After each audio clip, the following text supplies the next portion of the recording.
Hello, listeners. Welcome to yet another episode of the Startup Catalyst. My guest today is Ram Krishnaswamy, a seasoned expert and mentor, not only in the corporate world but also in the startup world. And he himself is an entrepreneur, having dabbled into a very interesting product in the EdTech space.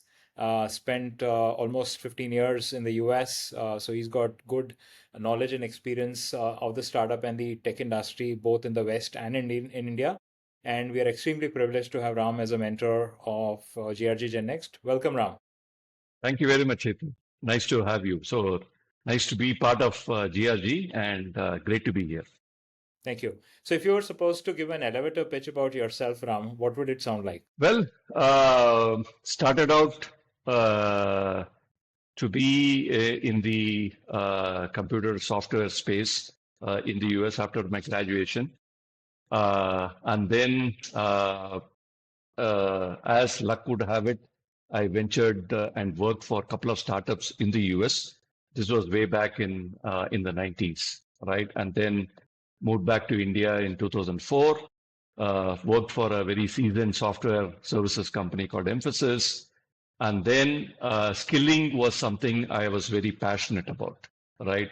Employability and skilling. And that's when I delved into starting my own in 2012. So essentially to go to the schools and colleges and improve the soft skills and life skills, for the students along with their technical skills. And that's how I started. And so far it has been a very good learning environment, I would say. Yes, there have been a lot of challenges, ups and downs. Luckily, I have gone through it, including the pandemic, so to speak. So that has been good. And I've also been, I would say, part of, not only learning through startups, but also mentored many startups over the last, I would say, 7 to 8 years. In fact, I would say that when I started my second company, which is Catapult, which is the current company, the other 2, 3 co-founders were much younger to me. So invariably, I think there was a part of mentoring that I did, and vice versa. They were also helping me in terms of learning how a Gen Z or a Gen Y would think and act, right? So I think that was my first stint into mentoring. And that helped me to get into the mentoring space. Got it. Very interesting, and glad to hear that you ended up mentoring your co-founder. That's a very unique situation to be in, but a great experience as well. Now, starting with your experience in the startup world, what are the 4 or 5 key skills which are essential for someone to become an entrepreneur? That's a great question, and I'm sure this question is being asked by many, right?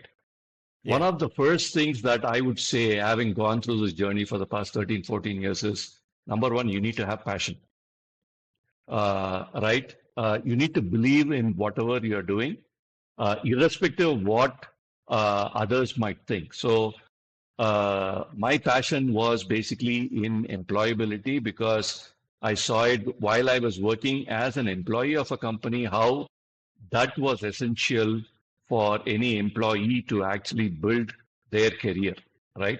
If you do not have the passion and, that you put in inside your startup, then everything else fails. Then it becomes very transactional. Secondly, I think you need to understand the problem that you are trying to solve, right? And for that, you need to spend a lot of time with the potential or prospective users, right? I can go on with at least 3 or 4 main things, but these 2 things are very essential. And I've seen this in many of the startups that I have mentored, where they have put the cart, behind or before the horse, so to speak, right? Yes. So I think that though passion plus looking at problems from a different lens, understanding the customer, understanding their problems, understanding why they perceive it to be a problem, right? Those are two Yeah. essential starting points. Very interesting. You worked in large companies and then you worked in startups as well. And you obviously had a transition zone where you moved out of the comfort of having a paycheck and then being on your own. What are the initial days of being an entrepreneur like after having worked in large firm? How was the transition Uh, like? yeah. So I think if I were to reflect around the year 2012, Yeah. that's when I started becoming an entrepreneur or perceived to be an entrepreneur, right? I was clueless since I was entering, first of all, in a different industry altogether, from a software Hmm. industry to an education industry. Right. I would say I was clueless, number one, right? Hmm. Number two, I was looking for ideas. I knew that I had to get into the employability space. I Yeah. was trying to see where should I start, right? What is my starting point, right? That was my first challenge. The second challenge was, okay, since I am not getting a paycheck on a monthly basis, how much should I actually be, investing in? Plus, how long can I sustain with this, right? Hmm. Yeah. Because as you can see, I'm not a 20, 25-year-old when I started, in 2012, much further in my life. So I had a family, a young family that I had to support. The only good thing was my wife was already working. That was a soft bed that I can Yeah. always rely on. But Right. again, this is something that I had to think about from a financial standpoint. So I Yeah. would say these are the two things. But luckily, I think in the first 6 months, I had put together a plan to say that these are all my risks that I'm starting with. One is the Yeah. financial risk. Secondly, I do not know about the education industry. I need to quickly Yeah. come up to speed and have a base with which I can build on. Right. That's interesting. So we discussed two parts. I probably messed up the order, right, in terms of skills required to become an entrepreneur and the transition from a working professional to becoming an entrepreneur. What is the kind of financial cushion or time period that an entrepreneur should give themselves for the venture to succeed before they drop the hat and say, "Boss, it's not possible," right? Uh, Right. I think both are related. So Yeah. would love to know if you're looking at if we're looking at a young entrepreneur, not someone like at your age. Let's assume someone with 4 5 years of experience, if he wants to make that big jump from a comfy job to becoming an entrepreneur, what's the kind of Right. financial cushion and what's the kind of time period that they should set aside and say, till this time at least I'll give it my best shot. Yeah, I think this question is very interesting because it's a double-edged sword. On one hand, you have 5 years of experience. You want to get into the entrepreneurship bandwagon. Let's assume that you have a sum of money that you can invest for a period of time. Now, it all Yeah. depends on the industry and the problem that you're trying to solve. While before you even jump in, are you Yeah. sure that this is the area, this is the industry, this is the problem that you're trying to solve? Have you figured Hmm. that out, or are you starting up? Right? Yeah. And again, it depends on the kind of industry. So in education, if I were to talk about it, and I will talk about other industries too, but in Sure. education, it is going to be a long, standing, it is going to take some time for you to get your feet wet, and then figure it out. So that means your financial, dependence or what you would plumb in probably will be much more. Whereas, Hmm. let's say it's more on a technology front, right? Right. Where it is in the software industry or the area that you have already been working on, right? Right. It might be the period might be far less than a different industry altogether that you are getting in.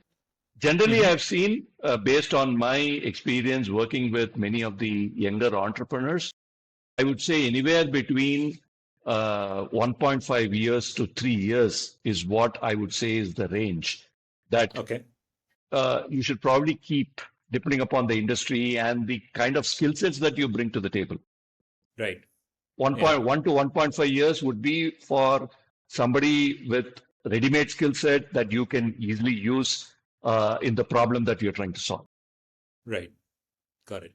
Now, that brings me to next obvious question, right? I mean, from an industry landscape perspective, while I'll ask you to make a deep down assessment on the edtech industry by itself, Hmm. but why don't you share from a expert perspective, Hmm. what's the major industries that are really good right now from a startup perspective?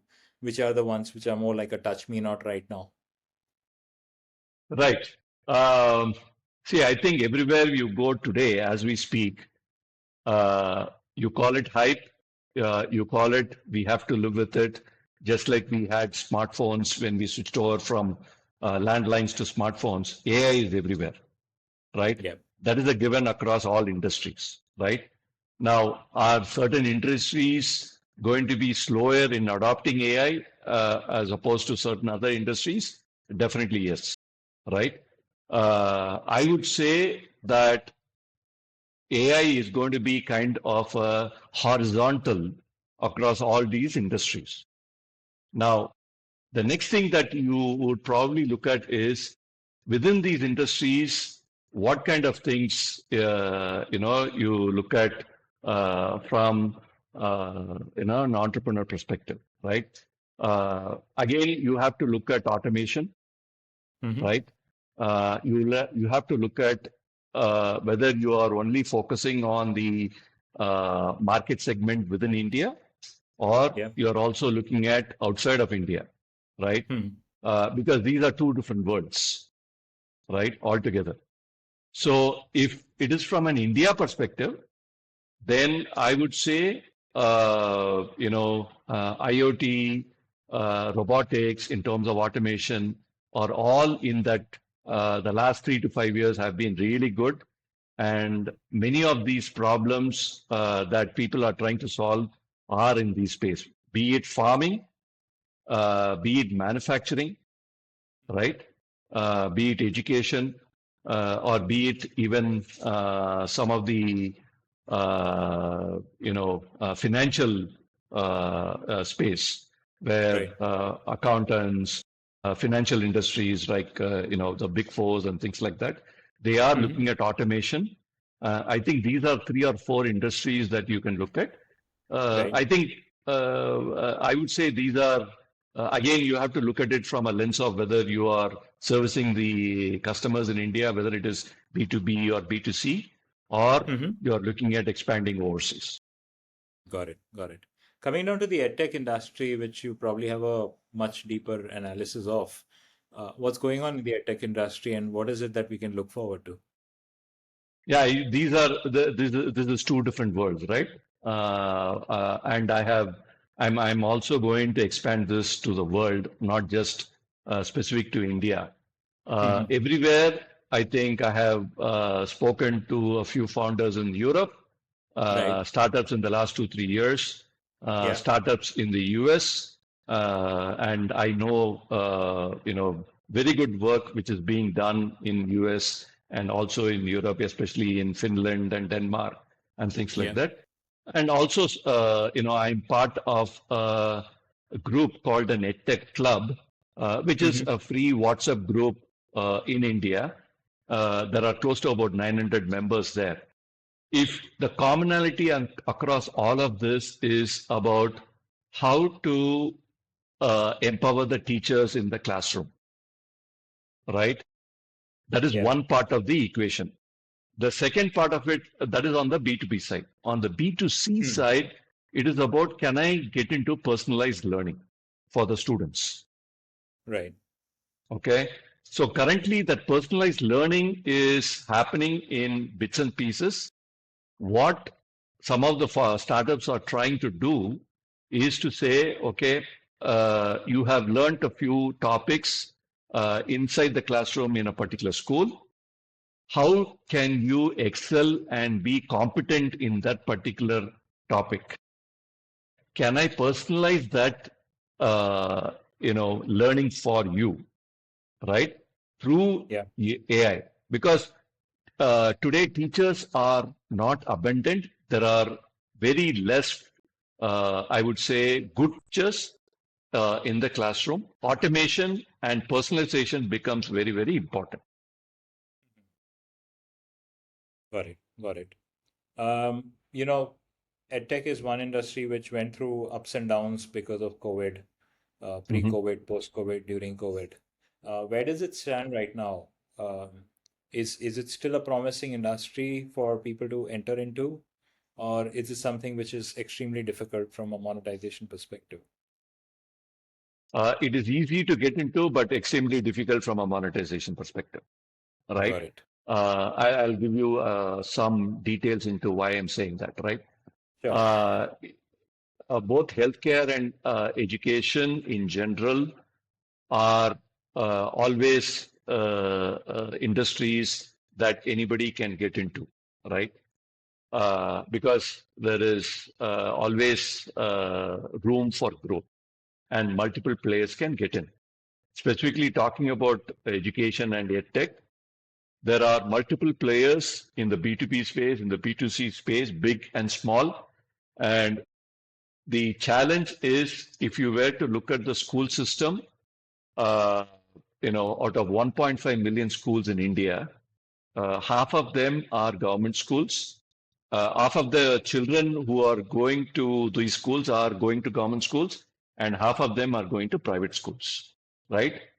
You, as a private entity, if you're a startup, you cannot directly go to the government and start servicing the government schools, right? There is a proper channel you have to be established in order to do that. So that leaves your startup to venture out and seek out, to the private school industry, even whether it is schools or even colleges. Each of these schools and colleges have their own objectives and goals, right? Right. And we need to be very cognizant of that, right? Hmm. And the time to market, even though you might have an excellent product, any principal or head of an institution gets at least about 8 to 10 calls a day, right? And I'm not joking. This is Yeah. through experience, right? Hmm. Where they are inundated with so many different players. Yeah. Ultimately, they are confused in terms of the solutions that they all bring to the table. And Hmm. sometimes they are all overlapping solutions, Yeah. right? So you really need to, that's why, earlier when we started off, right? One of the things that I really encourage the startup, the founders to really look at is what is the problem that you're trying to solve? And Hmm. have you looked at the larger user base to say that this is the problem across all these users, right? Yeah. If you can Yeah. identify the problem and you are in touch with those prospective customers, right? Hmm. Even if you were to give it for free for the first 3 months or 6 months, Yeah. right? Are they willing to take this and try it out and give you adequate feedback for you to develop this further and further monetize it? I Right. think that is the challenge that I would say that not many players have cracked it. Hmm. Got it. When you have a ready solution which you want to target the students, which is the better option, B2C or B2B2C? B2C, I would say, rather than Mm-hmm. B2B2C, because then there is a conflict that happens between a B2B and then when they take it to a B2C, right? So that equation has to be solved before, and it's a longer process. B2C Right. has its own challenges because you need to have very good digital marketing Yeah, kind of that's setup, true. Yeah. and you need to spend upfront, right? The ROI is not determined right up front, Yeah. but at least you would get the feedback much faster than a B2B2C.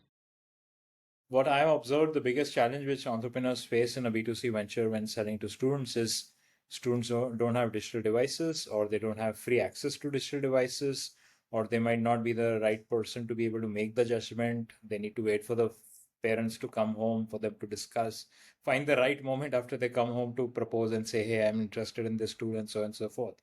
Or if you go to the parent, then parents have their own busy schedules, which makes it even more difficult for to reach out. So that's where the biggest challenge comes in, right? Who's the via media? I mean, are you approaching the student directly? Are you assuming that student has free access? Then it limits the category of students that you can reach out directly, because maybe a seventh grader or eighth grader might nowadays have a mobile device or a laptop, but the younger grade might not even have it. right? So Correct. that makes it Correct. all the more difficult, and that invariably adds a lag to the entire sales process because you don't Hmm. know whether the guy has seen the unit, whether he's interested. How do you reach out? You can't call students randomly and so on and so forth. So it adds to the complication of the entire sales process, right? Absolutely. And in addition to that, I think you also have to look at it from the perspective of uh, what is the market segment within that B2C, right, that you want to segregate and go after, right? Mhm.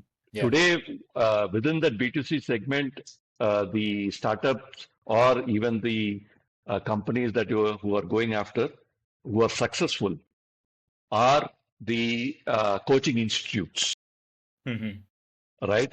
Where a student is studying for JEE or NEET or any other competitive exams. I Yeah. think that is where they have been fairly successful.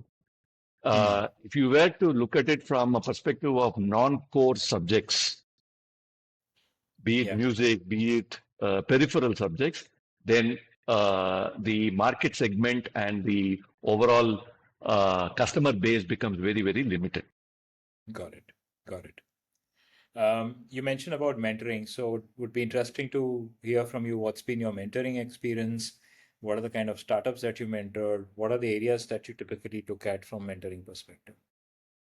Right. Uh, Mentoring, as I said, started when I joined with my co-founders.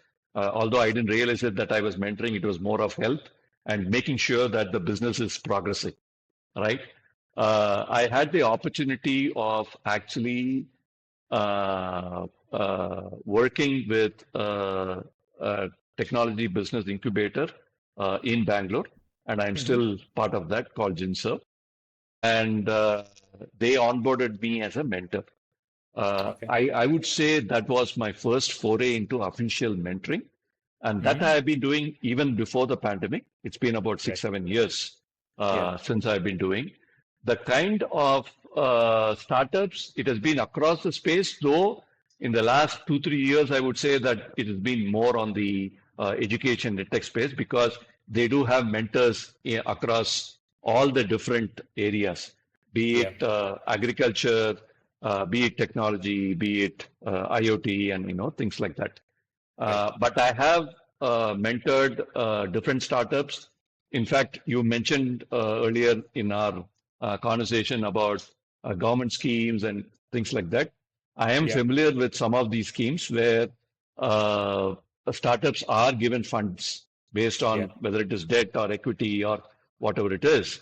Right. And not only we mentor them, but we also get them to review them on an ongoing basis, right? Right. So the kind of mentoring, if you ask me, is about looking at their business plan, looking at the market segment, whether they have a solid business model, whether they are addressing the problem. From a technology perspective, are they really on board Yeah. if they are using technology, right? What is the growth that they are, looking at? Are they Yeah. on path, on target? On a 6 month or a quarterly or a half yearly basis, are they hitting the targets? Plus, looking at that is one part of it from a business perspective. The second part of it is in terms of the team themselves, right? Hmm. Are the co-founders, whether it is 2 or 3 or whatever it is, are Yeah. they gelling? Are they complementing each other? Hmm. Yeah. These are some of the pain points that many startups go through to Yeah. say, are they complementing? Are they diverse in terms of their thinking? Hmm. Yeah. And the team underneath, are they also contributing to the success of the startups, right? Yeah. Whether it is a 3% team or a 10% team, they all Yeah. have to work in unison. Hmm. Hmm. The third part of it, I covered the business part of it, I covered the co-founder part of it. The Right. third part of it is also there are external conditions that might affect them, Right. right? Which is Yeah. not their own doing, Hmm. right?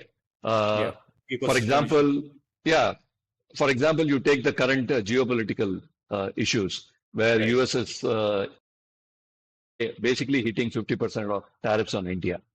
Yeah. Whatever happens, you have to have a plan B or a plan C. Have the founders thought about it from a business standpoint. What are the Right. risks that are involved? If the risks actually become an issue, what Yeah. is your plan B? What is your plan C? So I Yeah. think I would say I have probably mentored some startups in all these three areas, and it all depends on the situation. And Right. ultimately, it is about empathizing with the mentor. I'm sorry, the startup Yeah. founders Yeah. to look at it from their angle Hmm. and facilitate the whole mentoring process rather than see. I might say that okay, Hetal has a startup. He is in the manufacturing space, and I know that manufacturing is going to be hit, say in 2 years' time for whatever reason. Yeah. But then I should not be as a mentor, imposing this on Hetal or the business. It should be that I should just say, have you thought about this? Have you thought about this risk? How are you trying to alleviate this risk? Have you put some backup plans? So that we start getting the founders to think about it rather than imposing our own beliefs and values. Right. Right. Critical element of entrepreneurship is handling failure. You have had to face such tough moments because of COVID. Would you want us to walk? Would you want to walk us through in terms of what was the scenario like and what was your way of approaching the challenges that you encountered when COVID hit the startup? Right. Yes. It was all sudden. I think nobody anticipated this, number one. Number two, the challenge was we had about 45 employees under our roles, right? Luckily, touch wood, I would say, and it was also luck played a part, but also I think there was also some level of planning. I wouldn't say we didn't anticipate this, right? That we had at least about 6 months of reserves, right, to play with. Yeah. Now the question was, and we are talking about the early stage of COVID when all the schools were shut. Yeah. And we didn't know when the schools are going to be reopening. So it was an open-ended question. Right. So what we did was we brought all the employees on board through virtual call and said, like, look, this is where we are. We do not know how long this is going to last. Yeah. Right? You are free to move on. But at the same time, we do have a backup plan for some of you, if you are interested. We were doing physical education and sports, right? Right. So we said that we can do a virtual Google Meet with some of the schools who are participating with us. Yeah. To do physical training while the students are in their own, homes. Yeah. Right. I think that even though we didn't take that much amount of money, it was far less. At least it contributed to something, and this was thought of within a few weeks when we went into lockdown, right? But we also were very upfront with the employees to say, look, at any point of time, if you feel that you cannot support your family, right? Please tell us in advance, give us a week or 2 weeks notice, and we will pay you up until then. And we also told them we can pay you up for another 3 months, and that is where we will stop. And if you want to look for another job, please go ahead and do it. And if the situation improves, it is back to normal again. Right. And I think that, I think the whole point was, and this was a dynamic situation, right? That is where empathy plays an important role. You need to understand your employees, you need to understand your customers, right? Yeah. You need to work out a solution that is a win-win situation for all, right? And also look to put together a contingency plan, both as a worst case scenario and also as a best case scenario. Right. You always work out on a worst case scenario. Yeah. And obviously this pandemic was beyond the worst case scenario. Of course, true. Yeah. Right. So, but having gone through that for the first 2 months or whatever, we didn't want to just go ahead and tell the employees that, look, we are only going to pay you until the end of next week. right? That's Hmm. not fair Yeah. on their part and our part, Yeah. and that's the call we made. Beyond this, I think I have had some situations with some of the startups that I have mentored, where they have come back. There have been extremes in terms of some startups have come back and said one of my co-founders is leaving, Hmm. right? And he's from the technology side. I do not know what to do because I'm not into technology. I'm on the business side. Right. What do I do? Yeah. Right. So that is where the networks help, right? Hmm. Our Hmm. networks, in terms of mentoring networks, since we have experience, to Yeah. connect them to an appropriate person who could help them in the interim period. So I think there are at least, I would say, 20, 30 scenarios where failures have been part of the startups. In fact, Yeah. you should always look for a contingency plan, look for a worst case scenario, build that Yeah. up from there. Got it. Got it. Ready for some quick fire questions? Hope so. Any book or books that you recommend for startups, entrepreneurs? Frankly speaking, Hetal, I don't read books. I used Okay. to long time ago. Hmm. I Okay. think with all the information available on the fingertips, with AI coming in, Yeah. I'm seeing I have actually kind of put a barrier around the space to say I'm interested in these topics. Hmm. Anything around these topics, and these topics might change over a period of time.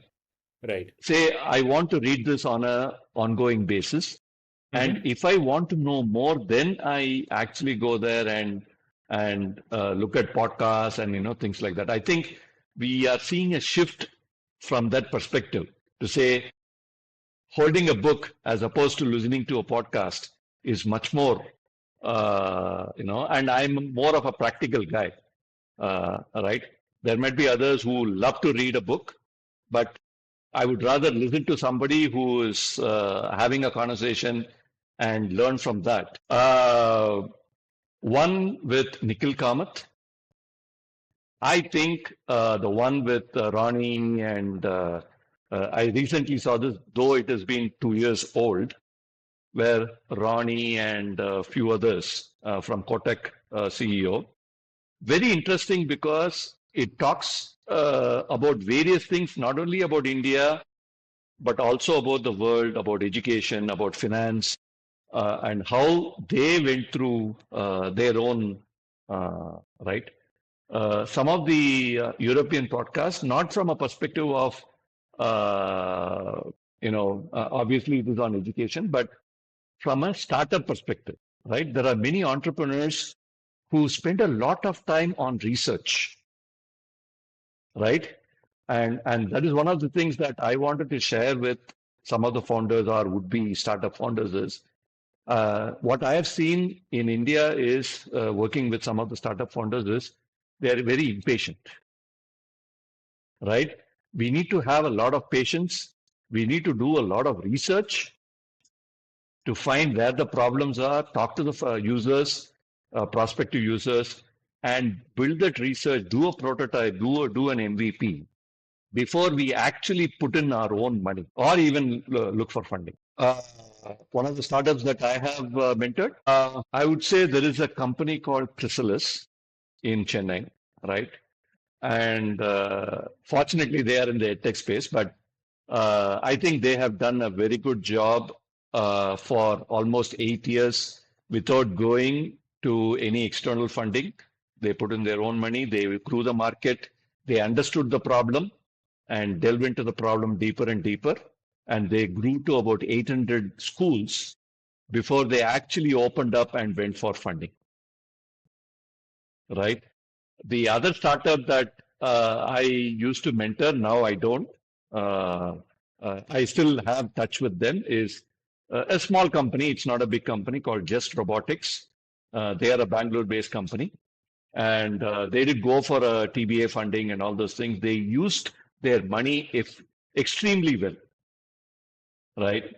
And based on our interactions, I could feel that they didn't take all the ideas that I gave them or the conversations, but they took some of them and they came back to me and said, look, these ideas worked, these ideas did not work. Right? And that is a feedback to me because I am learning from that. And so that I can contribute to the next founder that comes to me. I think again I would go to Nikhil because he didn't have formal education, Nikhil Kamath, but he has touched upon various sets of people. Last week he was talking to Vinod Khosla, right? And the way he actually asks the questions and the way he does his research before even coming into the podcast, right? Talks a lot about how he has grown his startup, right? Without that insight, I don't think he will be able to do that. Thank you, Hetal, and thank you for GRG. One last thing before we disconnect is, I think with all the things going on, yes, India has problems, but which country doesn't, right? But I feel the startup ecosystem definitely can grow multiple times from where we are today. There's a lot of things happening across industries, and the whoever wants to venture into startup, they need to have the patience and the wherewithal to sustain and see the light at the end of the day and not give up. And again, thank you very much for this. Yeah. Bye-bye.